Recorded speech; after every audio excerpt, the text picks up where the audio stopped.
Hi, it's me, Teacher Mike from Phuket I hope you're all okay today. What we're going to be thinking about here is Past GED Test 2019 Study Tip 1, okay? What is it? It's know your key vocab. Now, in particular, that means knowing your key vocabulary that come up in GED questions. That could be in the social studies test, the maths, the RLA, or any of the tests, the mathematics as well. Now, over the years, I've seen lots of students put in huge amounts of background work for the GED test. They've been going to the BBC website, reading endless articles in the science section, endless articles in the political section. They've been reading hard copy newspapers to increase their reading speed. They've been doing all of these wonderful things, which I do recommend, by the way. But there's one thing that many of them don't do, and that's look at past questions from practice tests for the GED, because the GED it's laid out and it feels very different to other tests out there. So it's very important you also look at the questions that are being asked and the particular vocab that comes up in these questions time after time after time, because many students put in that hard work and then they look at the question and go, oh, what am I going to do? I don't understand this key word.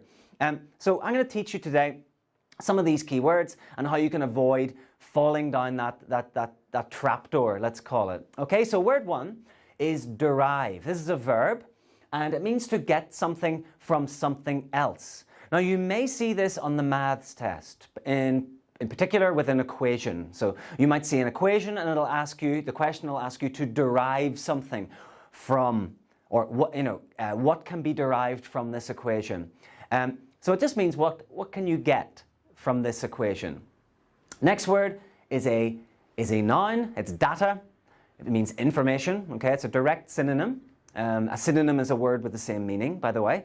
So data is a synonym of information. So don't let this word data throw you off and get you confused. It means exactly the same thing as information.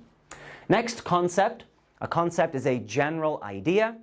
Okay, so think of the concept of democracy. That's the easiest one. Okay, so a photograph on the social studies test might ask you, what concept can we relate to this photograph? Okay, so it could be something like democracy, or it could be the concept of human rights, or whatever it is. Okay, so that's a general idea, is a concept. Next, consistent. Okay, consistent is an adjective, and it means that something is in agreement with something else. So think about on the science test, if you have a line graph, for example, and then a paragraph of text.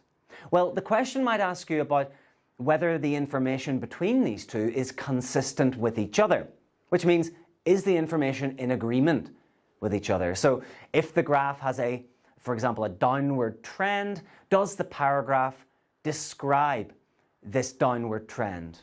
If it does, the data between the two is consistent. If it does not, the data between the two is inconsistent. So be careful with that one. Next we have two words, okay, infer and imply. Both are verbs and very, very common, especially infer, on the GED test. Now the noun form is inference. You might see it written as inference in the question as well. Now the easiest way to kind of get your head around what it means to infer or what it means to imply is, if you let me give you an example from a few weeks ago. I was teaching in class and it was around 11 o'clock in the morning or so. I was teaching, writing at the whiteboard, and then there were 5 students behind me, and suddenly my stomach started making these loud rumbling sounds. And of course I was very embarrassed.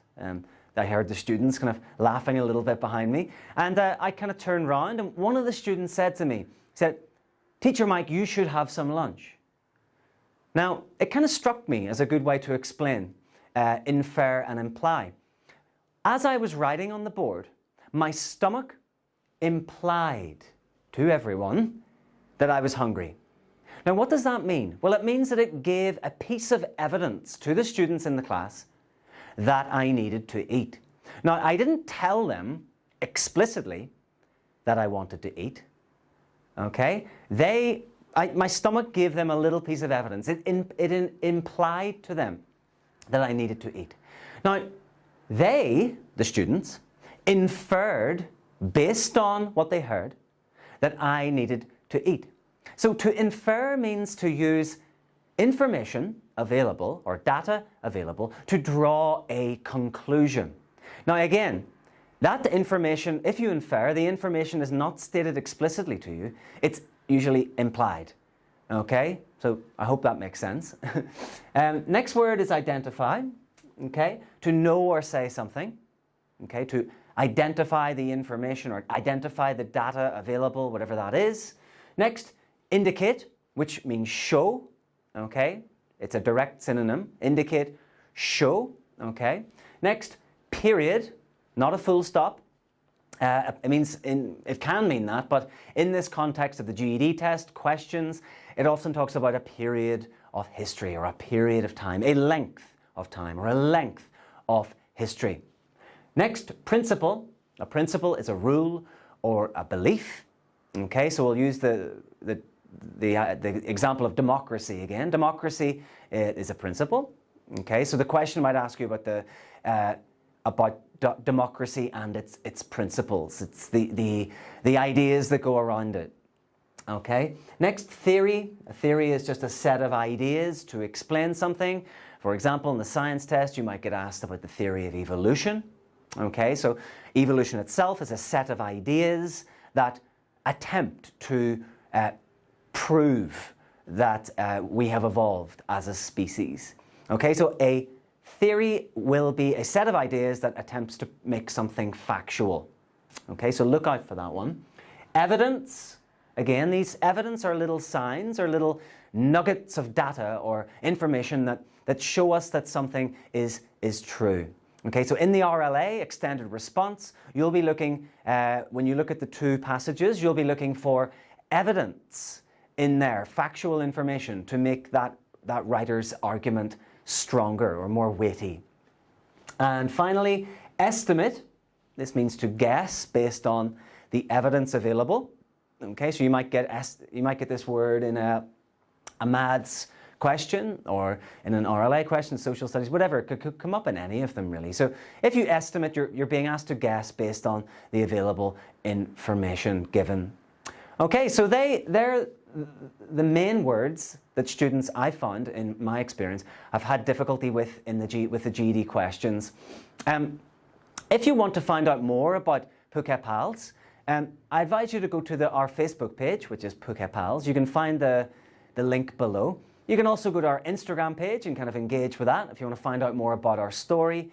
And yeah, we've also got a YouTube page as well, which you'll get lots of free videos and top tips for GED in there as well. So I strongly advise you to check them out. All of the links will be below. So that's about it for today. I'm Teacher Mike from PhuketPals.org. I hope you have a good day.